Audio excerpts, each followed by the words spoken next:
কাকু বাজার যাচ্ছে, আজ ধনতেরাস তো তার জন্যে। চাবিটা বুঝতেই পারছি না রে বাবা, কোনটা কোনটা।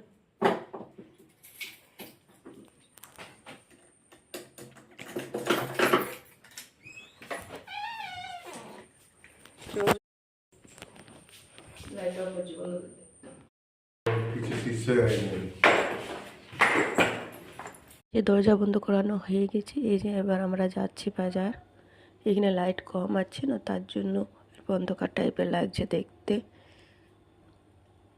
আজ খুব সুন্দর লাগছে, কাল ধনতেরাস ছিল তো খুব সুন্দর, চারোদিকে লাইটে লাইটে দারুণ লাগছে দেখতে, অনেকই সুন্দর লাগছে। চারোদিকে লাইটে লাইট এত সুন্দর, দেখো খুব সুন্দর। এটা আদ্রা কলোনি, দারুণ।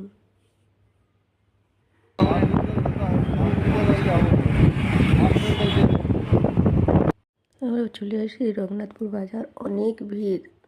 তো বাইকটা সাইডে লাগানো হচ্ছে। মোবাইল দোকান চলে এলাম। মোবাইল ফোন একটু ডিস্টার্ব ছিল, তার জন্য হাজব্যান্ড আমি বাইরে বার হয়ে আছি, দাঁড়িয়েছে বাইরে। তার জন্য আমি একটা খাবারের দোকান ছিল। হ্যাঁ, বাজারে এলে এগরোল খাবো না, এটা হতেই পারে না। না, মেয়েদের এগরোল ফুচকা কিছু করার নাই। আমাকে